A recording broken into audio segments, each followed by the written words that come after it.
Muy buenas tardes, bienvenidos a la última sesión de la jornada tan pesada de este día. Esperemos que los temas expuestos aquí, las ideas expuestas aquí por nuestras flamantes expositoras despierten el interés de todos los asistentes y veamos inundado con preguntas para ambas participantes. Estamos en la mesa, la educación de las capacidades geoespaciales para un mundo sostenible, perdón, esa es la ponencia, ¿verdad? Estamos en esta mesa de trabajo sobre educación y desarrollo de capacidades para el aprovechamiento de información geoespacial, ¿sí? Estoy acompañado por la doctora en geografía Pilar Gómez Solé y por la doctora en ingeniería,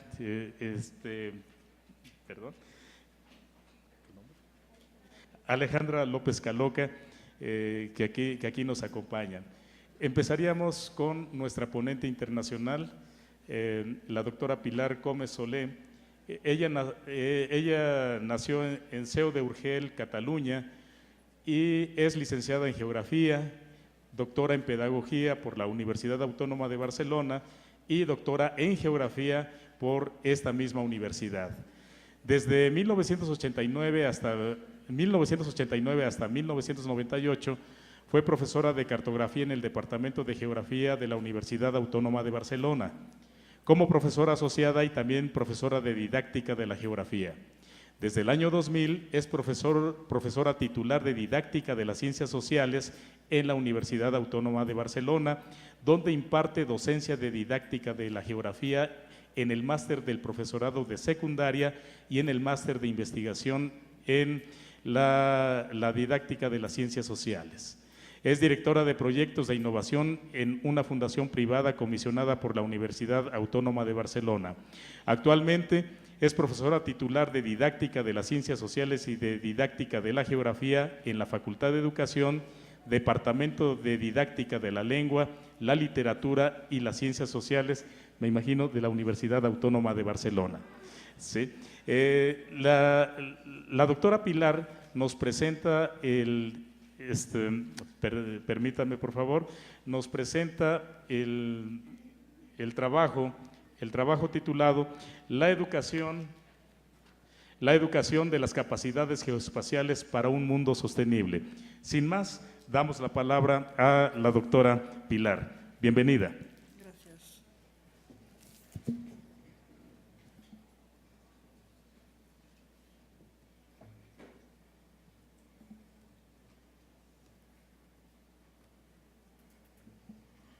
Me parece que hay un problema técnico, o no sé, ahora.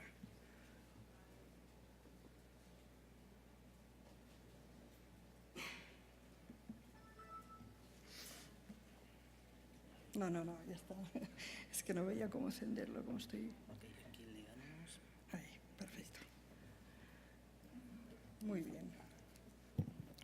Bien, ante todo, muchas gracias por invitarme a esta conferencia internacional de Geografía y Medio Ambiente, y yo me he fijado especialmente en el subtítulo, Geografía y Medio Ambiente para la toma de decisiones. Y con ello creo que podré ilustrar algunas ideas que puedan orientar un poco esta educación de las capacidades geoespaciales para un mundo sostenible. Fíjense que aquí en la portada les he puesto el logo del equipo de investigación que lidero en la Universidad Autónoma, que precisamente se llama Alteris. Alteris quiere decir en latín con los demás y para los demás. Y ahí está una de las claves de esta ponencia. Ante todo, cuando queremos comunicar en una ponencia, ante todo nos tenemos que hacer unas preguntas. Las preguntas que he seleccionado para esta ponencia son estas tres. ¿Cómo funciona cognitivamente la activación de las capacidades geoespaciales en la sociedad digital? Con ello estoy diciendo algo. Estoy diciendo que algo ha cambiado. Veremos qué. ¿Cómo podemos enseñarlas de forma adecuada?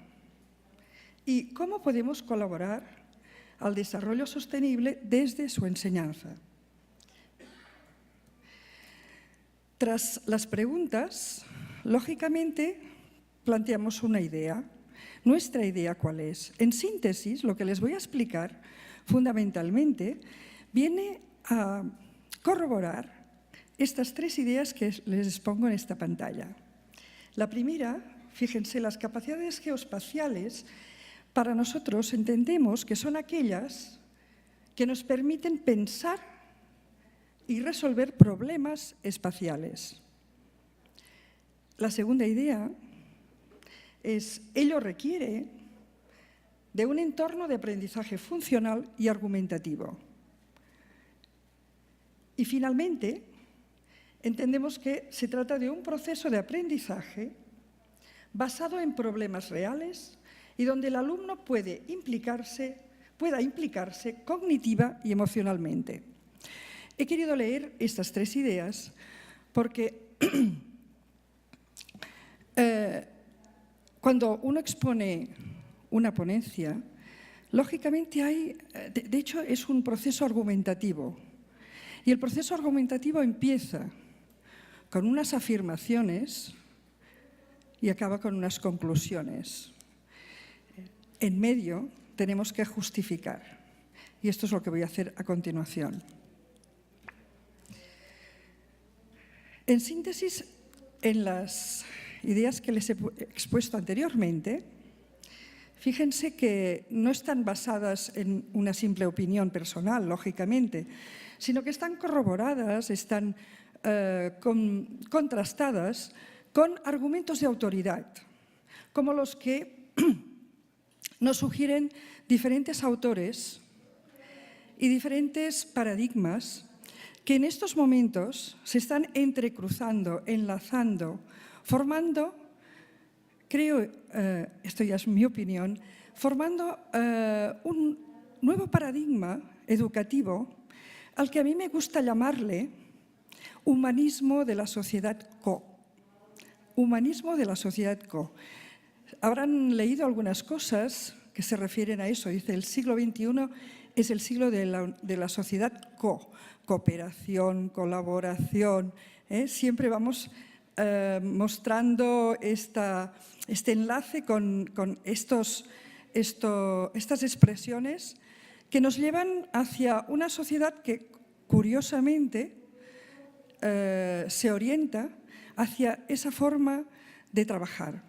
En estos días, en las diferentes ponencias, he advertido también que, de una manera o de otra, todos vamos coincidiendo en que el modelo de geoinformación se está basando cada vez más en la colaboración de todos los actores y especialmente yo creo que tenemos que contar con los jóvenes. Bien, estamos ante un reto social, una revolución, una auténtica revolución, donde se entrecruzan diferentes paradigmas, diferentes formas de ver el mundo en relación a las características básicas de esta sociedad. Por una parte está la sociedad red. Manolo Castells, que es un especialista, un auténtico gurú de la sociedad de la información, y además me place decir que es un buen conciudadano de España, él define la sociedad red no solo como una sociedad que está, por así decirlo, trazada por la revolución tecnológica de Internet, sino que además destaca que la sociedad red es una sociedad que tiene la oportunidad de tener unas estructuras sociales más horizontales, menos jerárquicas. Y esto es un elemento muy importante. Nos da la oportunidad de organizar nuestra sociedad con estructuras menos jerárquicas. Ya no digo horizontales del todo, porque la verdad es que me parecería una utopía, pero sí mucho más democráticas. Por otra parte, estamos ante un reto social muy importante, que es el de la sostenibilidad. La sostenibilidad es una utopía, de acuerdo, pero es una necesidad a la vez. Y la sostenibilidad es aquello que nos proponemos como especie humana para mejorar nuestro mundo. Y también la sostenibilidad supone el que hemos cambiado de orientación.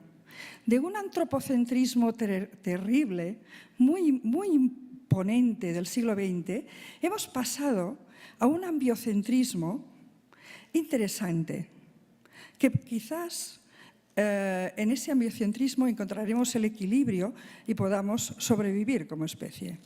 Con lo cual, saben ustedes que la educación geográfica se orienta muchísimo hacia la educación para la sostenibilidad en estos momentos.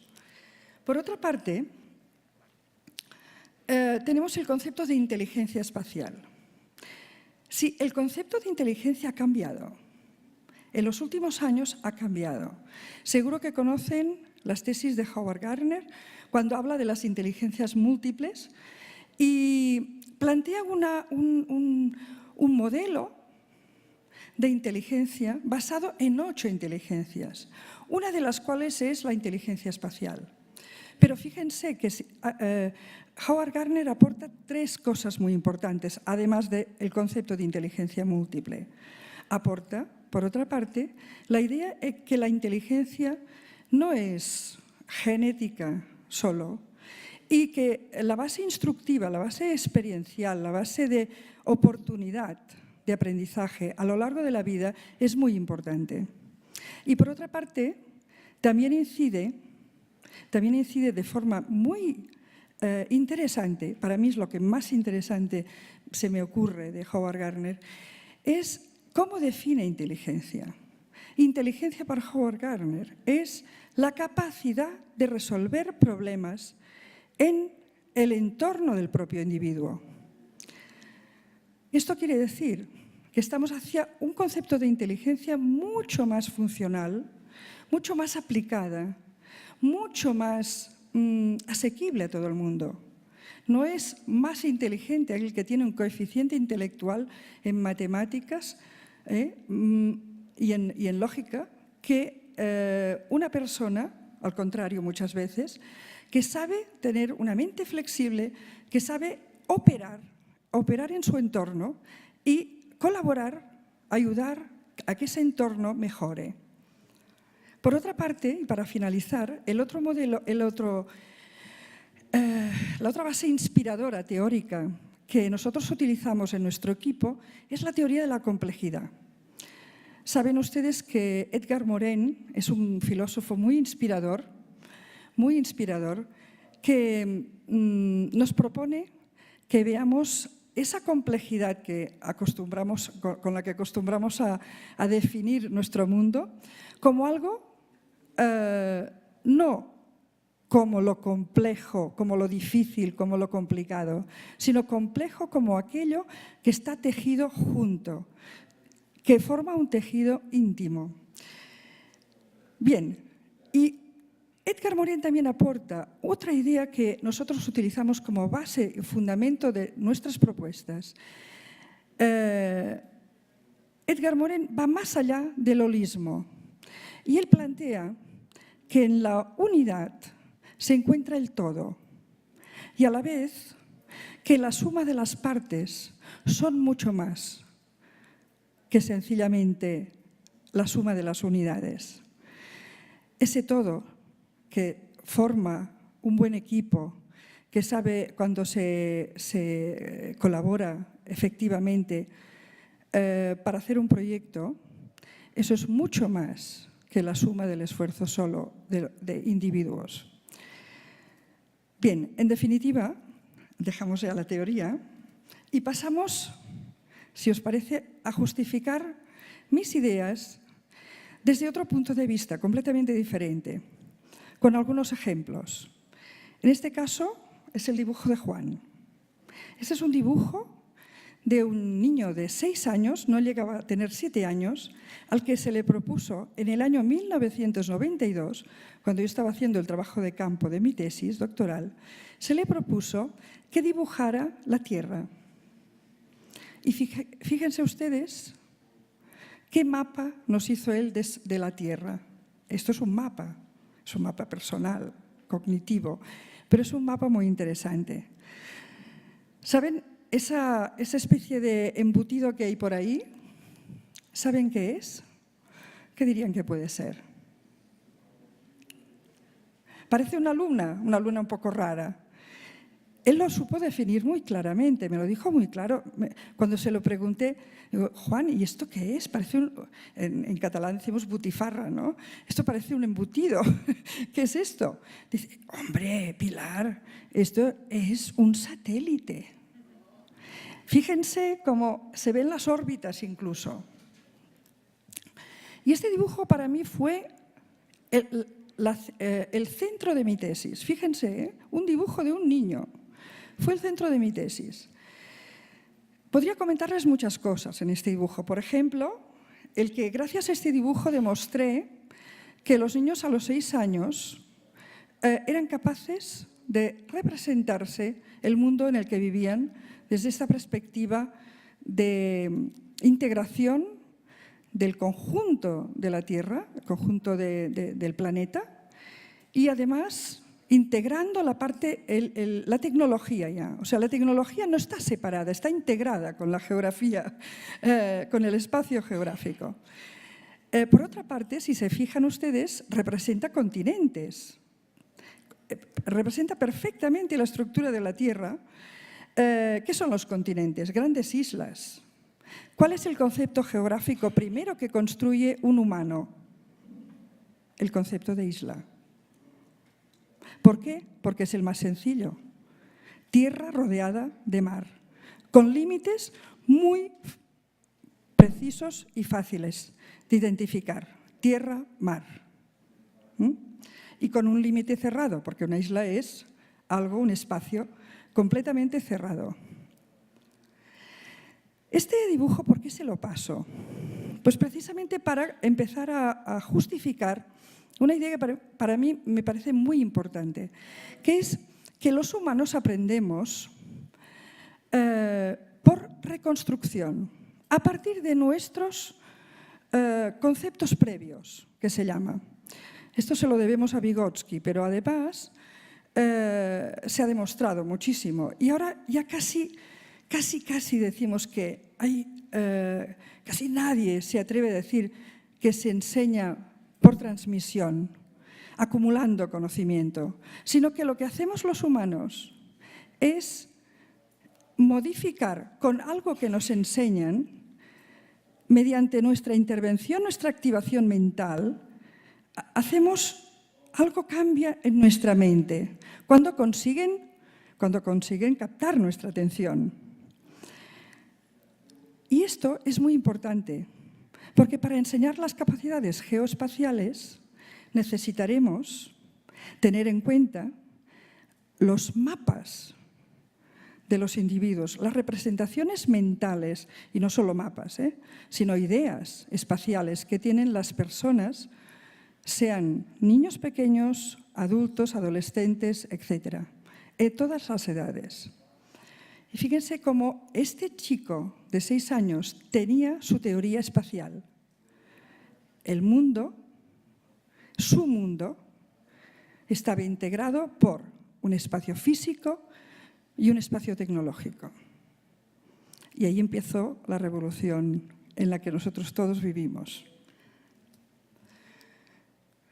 Bien, y antes les comentaba que cognitivamente han cambiado cosas.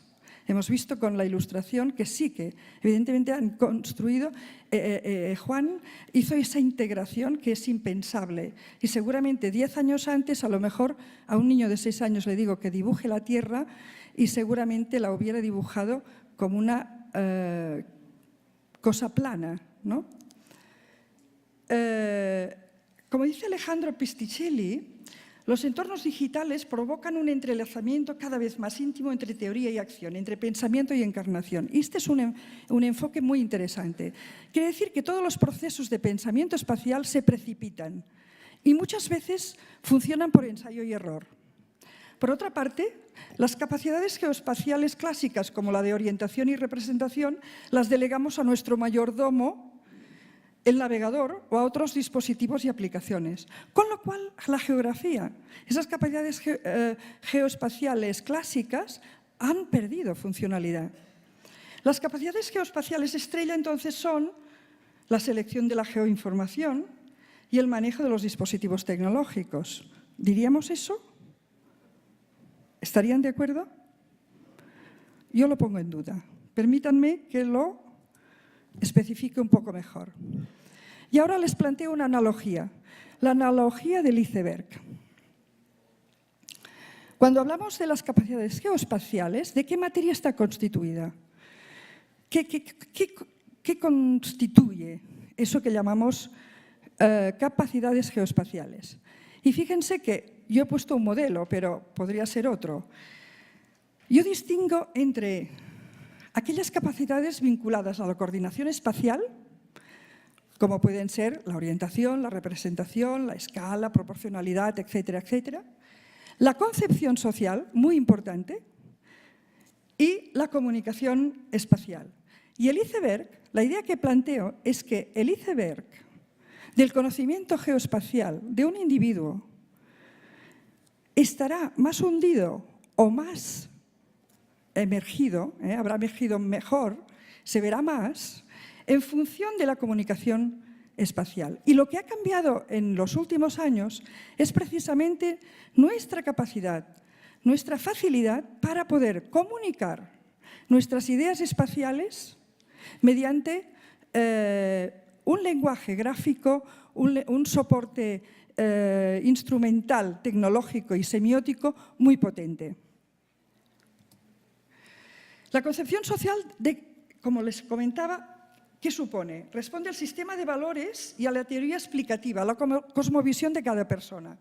Fíjense Mafalda que dice, ¿no? ¿Qué habrán hecho algunos pobres sures para merecer estos nortes? Esto es una teoría social. Se construye mediante experiencias de orden emocional y de orden racional. La coordinación espacial.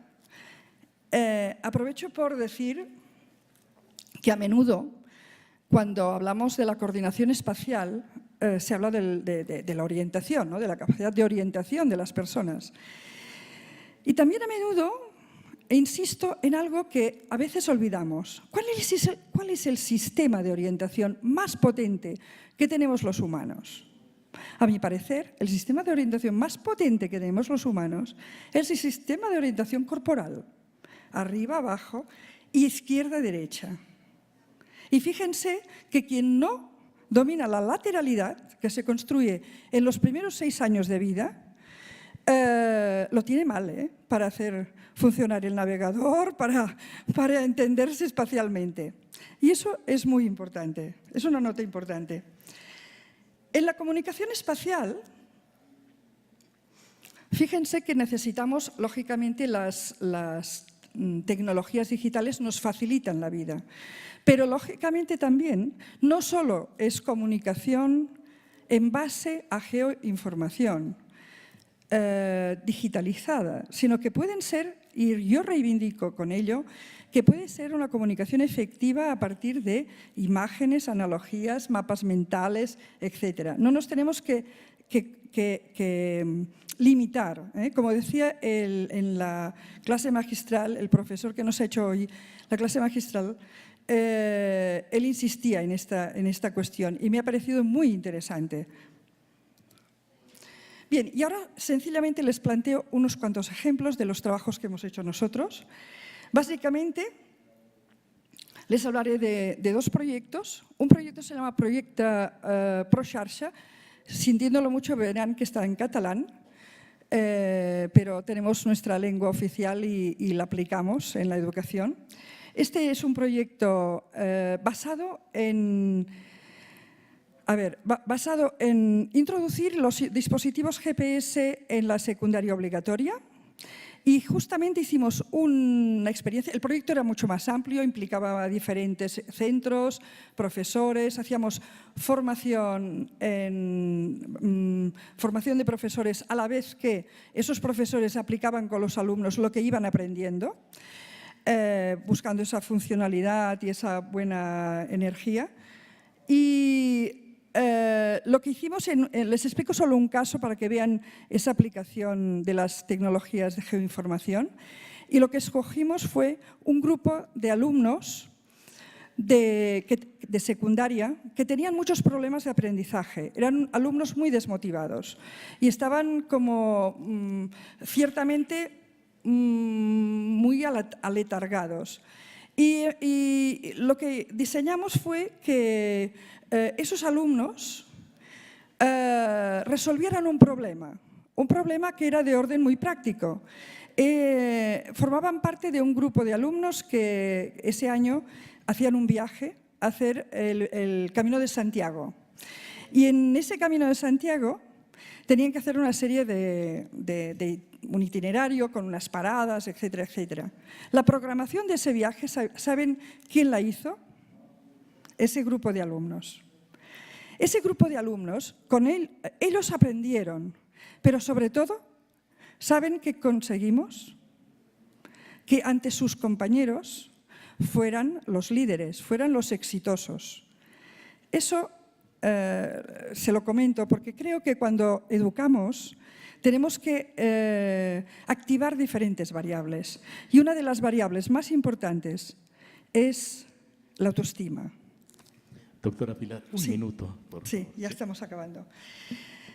Bien, otro proyecto mucho más concreto que tuvo mucho éxito, lo empezamos hace 10 años, se llama Rastras, quiere decir rastros, y es un trabajo muy potente y a la vez muy sencillo. La unidad de investigación son los topónimos de los municipios. Allí teníamos un problema educativo grave, tenemos aún.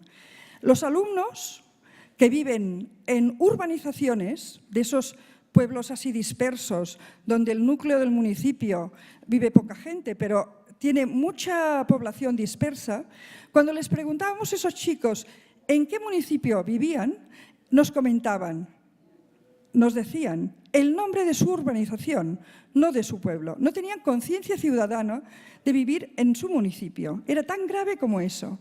Y ante ese problema empezamos a hacer un proyecto que hacíamos grupos con los alumnos y cada grupito escogía una serie de topónimos de su municipio, los geolocalizaba, los situaban en el mapa, describían su situación y lo que hacían era una pequeña investigación de cada uno de los topónimos, haciendo sus fotos, sus orientaciones de cómo podías llegar allí, etcétera, etcétera. La etimología, la historia, etcétera. Y esto es la gracia de este proyecto es que nos sirvió para empezar una metodología, un enfoque que se llama aprendizaje-servicio. Precisamente lo que hicimos fue que esa base de datos que no tenía el municipio se vinculó, se hizo un link en la web del municipio. Y algo muy importante, se presentó públicamente y el alcalde personalmente dio la mano a cada uno de sus ciudadanos que hicieron ese trabajo, de esos pequeños investigadores. En conclusión, ya para acabar, creo que con la justificación que os he dado, no hace falta que lea las conclusiones, aunque lo tenía previsto, pero me he pasado el tiempo, creo que les he ilustrado la idea. En síntesis, pues, ¿qué defendemos? Defendemos que las capacidades espaciales son distintas, están jerarquizadas de forma diferente ahora y se incorporan las comunicativas como muy importantes. Que además los entornos de aprendizaje tienen que ser distintos, no pueden ser transmisivos, no pueden basarse en sencillamente enseñar la latitud y la longitud, en sencillamente enseñar a orientarse. No, hay que poner a los alumnos, a los aprendices, por así decirlo, en situación de ser, ante todo, ciudadanos. Y lo más importante, muchas gracias por escuchar.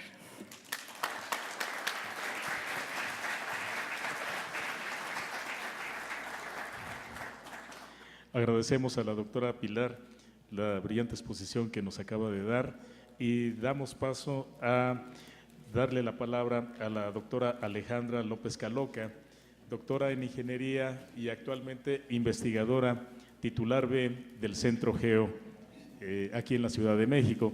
La doctora López Caloca nos presenta su trabajo.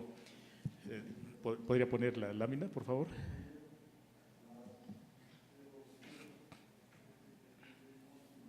Si nos ayudan, por favor.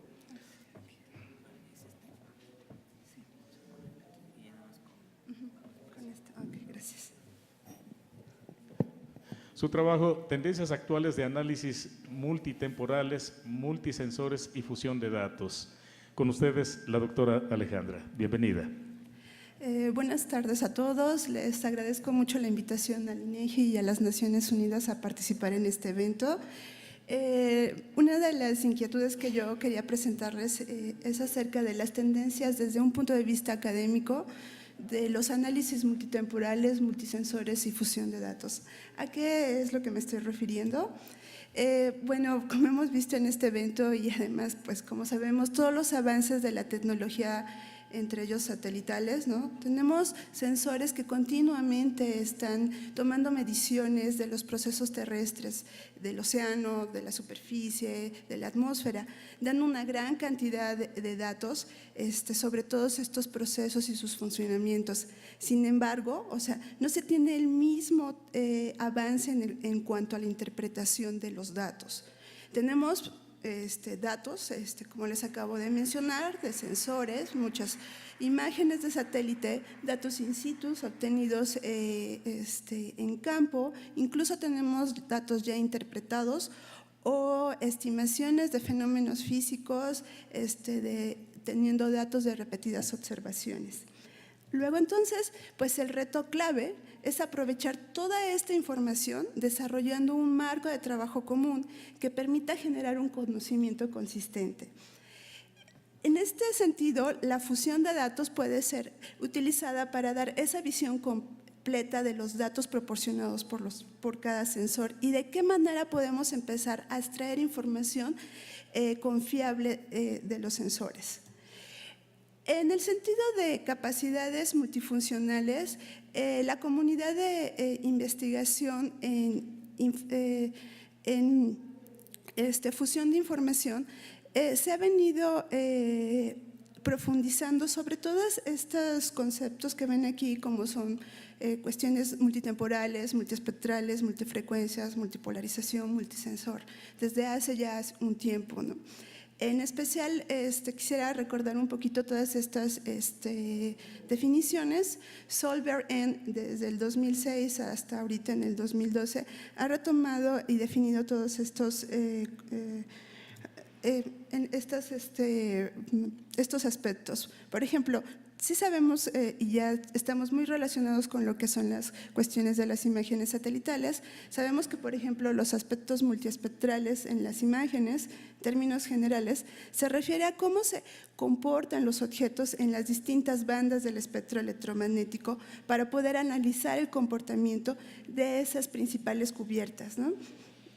El aspecto multipolarización se refiere principalmente en cómo se obtiene información en las regiones de las microondas, y la polarización de una onda en este espectro electromagnético se refiere a una orientación del campo eléctrico y cómo es esa respuesta en los sensores.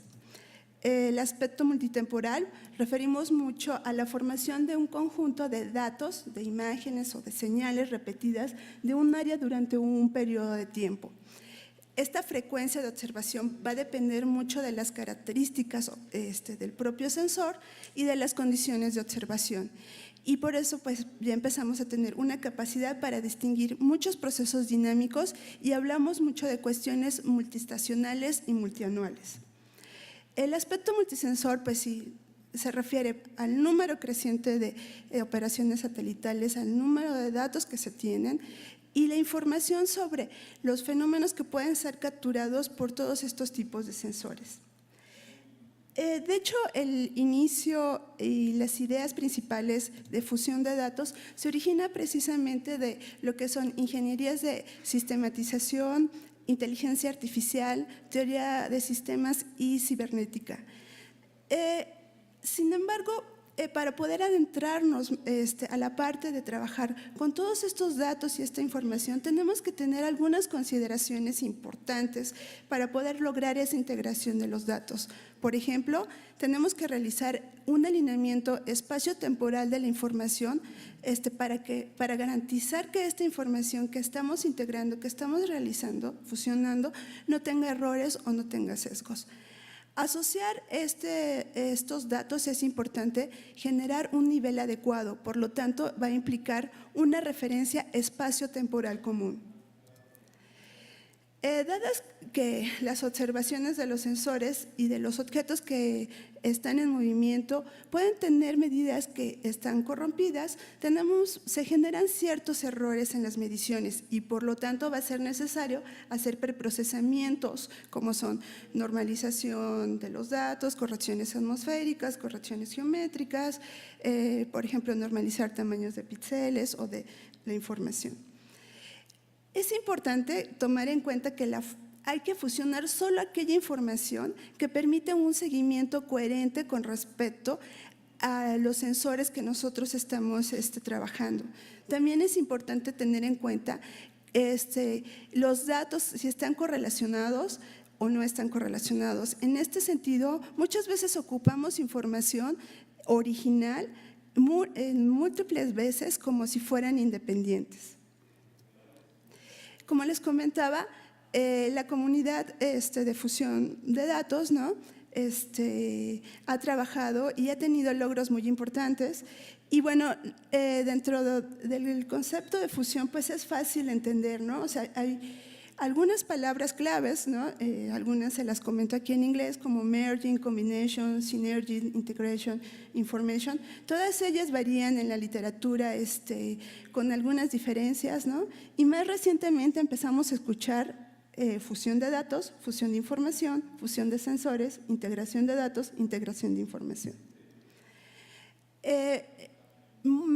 Entender cómo podemos hacer esta fusión de datos, principalmente aquí pongo algunas definiciones que se las voy a comentar muy rápidamente. Por ejemplo, Waltz y Linus en 1990 nos dicen que es la combinación de estos datos de diferentes fuentes en una forma óptima. Esta información fusionada representa una identidad con mayor detalle y menor incertidumbre de la que sería posible obtener únicamente con una fuente de información individual. Incluso, pues la combinación adicional de datos independientes y redundantes puede proporcionar una mejora en los resultados si se lleva a cabo en una forma adecuada. La JDL, en 1997, define fusión de datos como un proceso multinivel que trata con la detección automática, la asociación, la correlación, la estimación y la combinación de los datos e información desde múltiples fuentes. De nuevo, Holtz y Linus en este mismo año vuelven a definir lo que es fusión, pero precisamente empiezan a incorporar algunas palabras claves como mejorar precisión e inferencias más específicas de las que se podría obtener únicamente con un sensor. En el 98, Lucien Walt nos introduce el término de mayor calidad. O sea, el objetivo es tener una información con mayor calidad, considerando que la calidad depende de la aplicación. Dentro de la comunidad de fusión de datos, una de las principales aportaciones fue el modelo de la JDL, que representa un gran primer esfuerzo como una terminología común dentro del dominio de fusión de datos. Se inició precisamente en la parte del dominio militar, tratando de comprender cuáles eran las sinergias, las diferencias, cómo se podía complementar y cómo podían colaborar todos los datos, entender y comprenderlos para poder tomar una toma de decisiones. En esta clasificación los datos se dividen principalmente en 4 niveles. En un nivel 0 vendría a ser lo que les comenté hace un momento, que es la parte de un preprocesamiento, un arreglo de los datos, y posteriormente los otros niveles es un nivel de objetos en el que se trabaja la información cruda, otro nivel que se conoce como valoración de la situación y el último nivel que se conoce como impacto de estos datos. Todos estos niveles, si se fijan, están intercomunicados entre ellos y es un modelo que ha tenido muchas variantes desde que se propuso. Otro modelo importante fue el modelo de Dassarati en el 97, en el cual los niveles ya no están interconectados, los representan como entradas y salidas, pero lo que sí es importante en esos niveles es que tenemos un nivel de fusión que se conoce como nivel de fusión bajo a un nivel de fusión alto. Y Dassarati empieza a definir, bueno, un nivel de fusión más básico se referiría a una información más original, más en crudo, y un nivel de fusión más alto a toma de decisiones.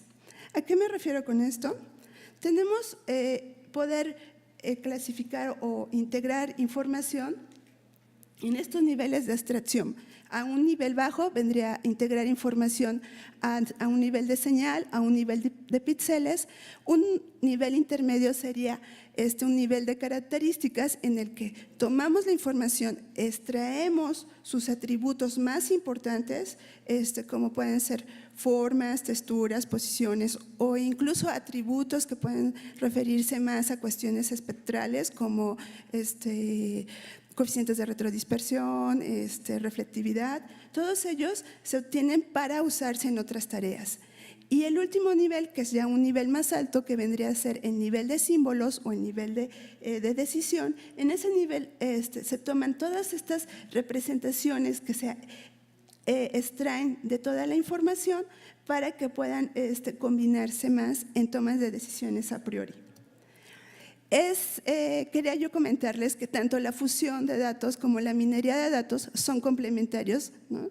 Ambos aportan capacidades aductivas, inductivas, que son de aprendizaje y descubrimiento, y deductivas de detección. Sin embargo, la fusión de datos está más enfocada a la parte de deductivas, más a la parte de detección.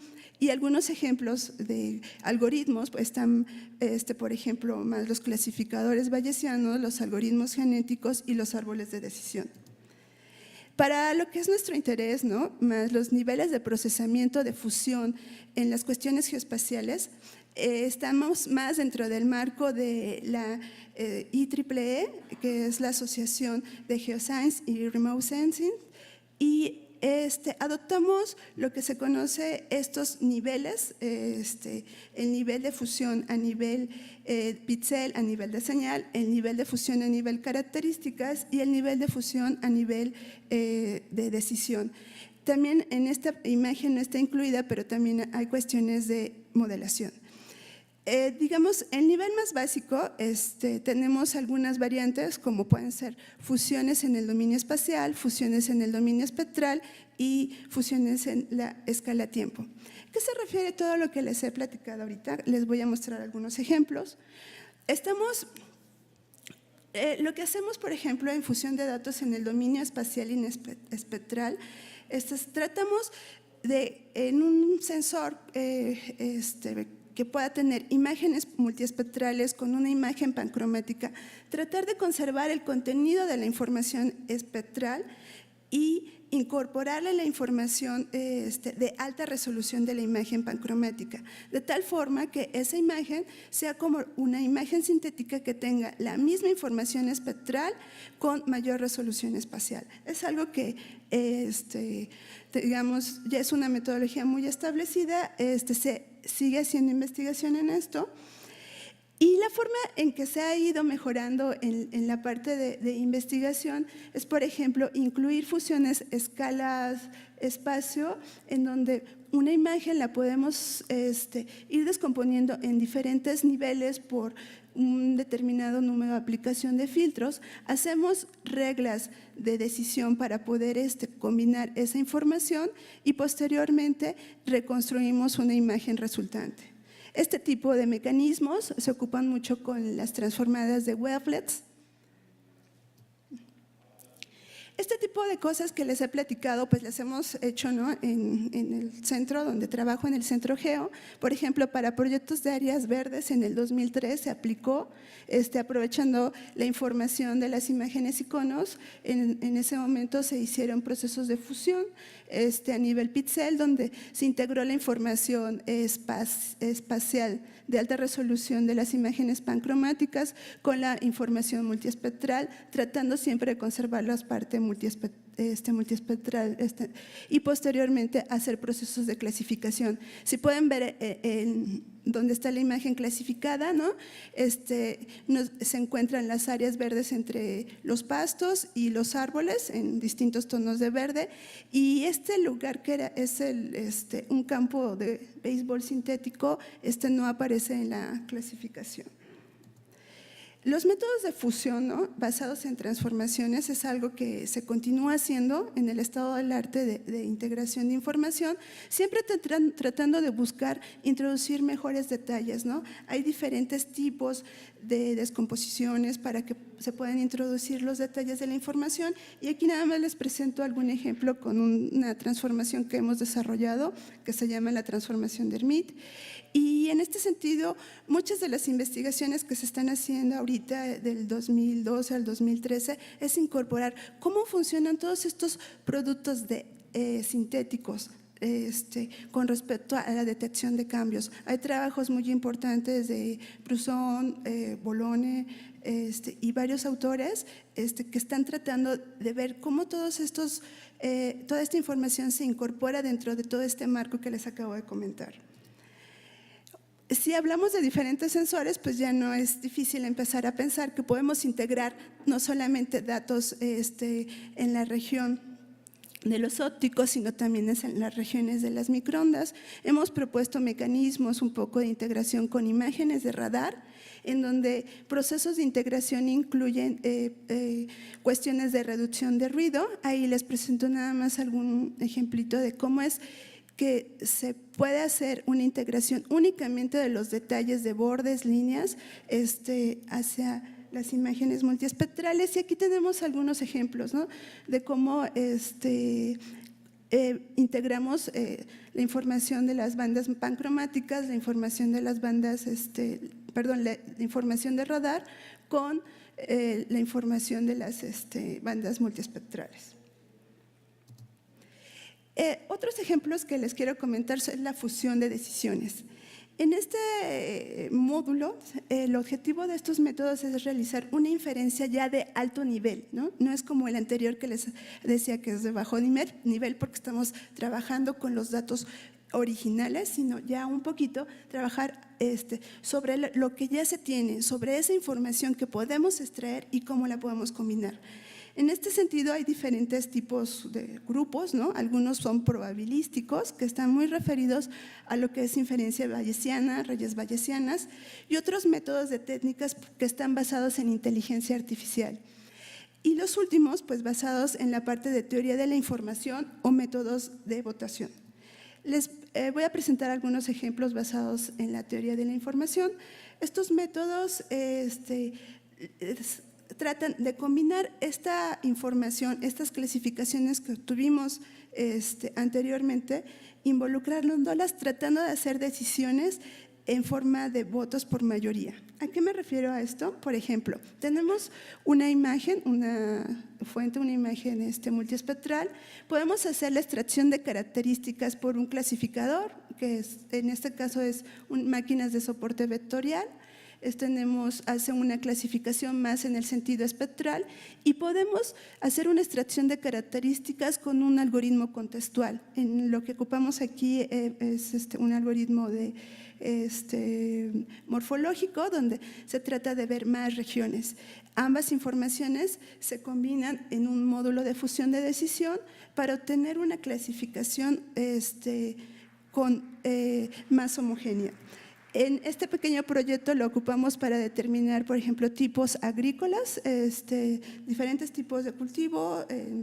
Tuvimos algunas cacao, coco, en fin, pudimos separarlas y determinar bien esas regiones de los cultivos, y posteriormente en este estudio, como fue en el 2007, se pudo corroborar cuánto en Tabasco, 2007, perdón, hubo un problema de inundaciones muy fuertes y pudimos determinar cuántos cultivos habían sido dañados en este estudio.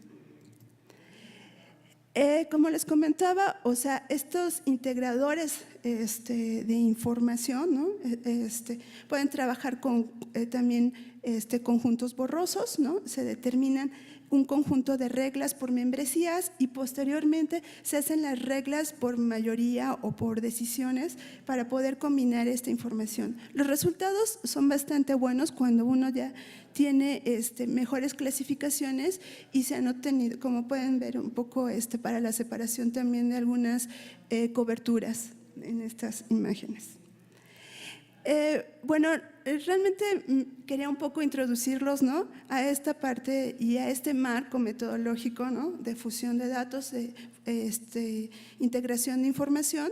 La comunidad dedicada a la integración de información, desde el 2006 a la fecha, realiza un impulso a la investigación sobre estos datos. Entonces, en el 2012, Data Fusion Contacts pone a disposición de toda la parte académica un conjunto de sensores en el que una de las ideas es entender todos estos procesos de combinación, cómo podemos trabajar con ellos y cómo podemos entender información. Entonces, se fijan, aquí ellos pusieron datos de WorldView, Terrasar y LIDAR, y de los principales resultados que obtuvieron fueron tener nuevas métricas, por ejemplo, para la evaluación de la densidad urbana, teniendo en cuenta las características horizontales y verticales de la ciudad donde se pusieron a disposición las imágenes, e incluso cuestiones de detección de cambios en áreas urbanas densamente pobladas. Un poquito, bueno, para concluir un poco, o sea, ¿qué es realmente lo que necesitamos, no? Necesitamos desarrollar métodos que tengan en cuenta pues todas estas diferencias de los sensores, ¿no? Cómo están participando, cómo están colaborando entre ellos, cómo se pueden complementar. Hay que desarrollar más métodos para que faciliten esta tarea. Es importante siempre tener el análisis de la coherencia de cada uno de los sensores, ¿no?, y también ver su coherencia en la fase de los resultados. Y el uso múltiple de tipos de sensores puede aumentar el ajuste con el cual un objeto puede ser observado y caracterizado. Entonces, nada más que como conclusión, pues sí, los sistemas que fusionan datos de varias fuentes de información pueden ser más robustos que aquellos que dependen de una fuente de información. Bueno, gracias.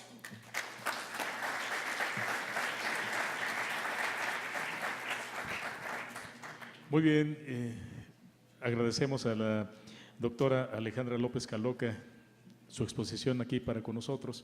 Y estamos muy cortos de tiempo, hay la posibilidad, sin embargo, de plantear un par de preguntas, así es que si quien guste hacer una pregunta, levante la mano, por favor, si se puede identificar, por favor. Si está la mano. Sí, dos preguntas y cerramos el panel. Sí, adelante. Mario.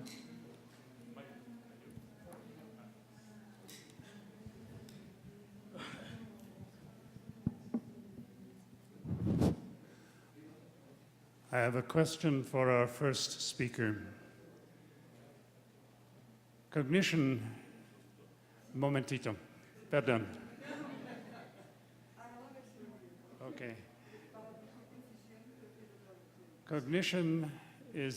Cognitive psychology is a very difficult area. And we have been working with cognitive psychologists now for nearly 10 years in terms of looking at the educational impact of our products. One of the things that we have looked at is what they learn.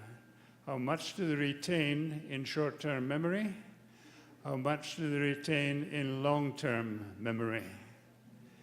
And this is a difficult area, and I was wondering if you had done any measurements on the results of the educational components that you have developed. My second question, if I can just follow up, is if you are familiar with the educational cognitive theories of Howard Gardner, who talks about multiple intelligences, and if so, how do these fit in with the work, the important work you're doing? Right brain, left brain stuff is only a beginning. You have to take it from there and say, what does this mean in terms of the educational material we produce? And when we produce it, do people actually retain what they learn? Or are they just attracted and then forget?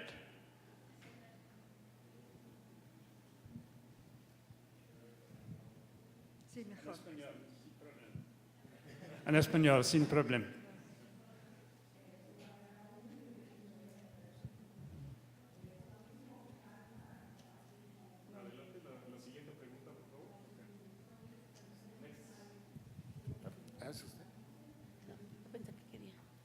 Bueno, es una pregunta para la doctora, la última ponente.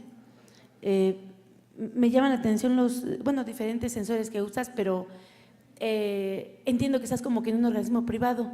Me imagino que tienen un costo esta gestión de imágenes, o es gratuito. ¿Cómo lo gestionan?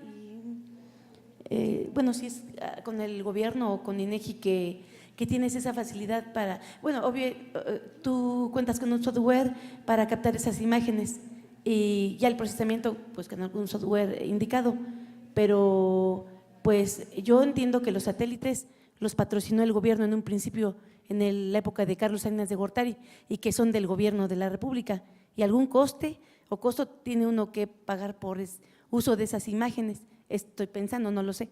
Gracias. ¿Sí? Bien. Empiezo por contestar la segunda y en todo caso nos remitimos después a la primera a ver si lo he entendido bien. El tema de la lateralidad que he comentado era un ejemplo. Sí que es un concepto importante, un concepto geográfico importante, básico, y también se ha demostrado que se construye fundamentalmente antes de los 7 años. Cognitivamente, el esquema mental básico de lateralidad. Eso no excluye que la lateralidad se trabaja a lo largo de toda la educación primaria y secundaria incluso, ¿no? Se aplica. Lo que me parece que usted se refiere es que cuando nosotros… O sea, hay dos formas fundamentalmente de enseñar. La forma deductiva, es decir, enseñamos un concepto, luego aplicamos con una actividad práctica ese concepto, y una actividad inductiva, donde partimos de situar al alumno en el problema real, en la situación en la que tiene que escoger, tiene que resolver un problema, tiene que tomar una decisión. Y lógicamente, como estamos en un mundo en el que precisamente debido a la revolución tecnológica, los humanos nos tenemos que preparar para la toma de decisiones muy rápidas, pero con reflexión, con capacidad racional. Y eso implica un entrenamiento mental, con lo cual nosotros resolvemos que lo importante es situar la actividad educativa en proyectos, en cuestiones, en problemas reales, geográficos reales.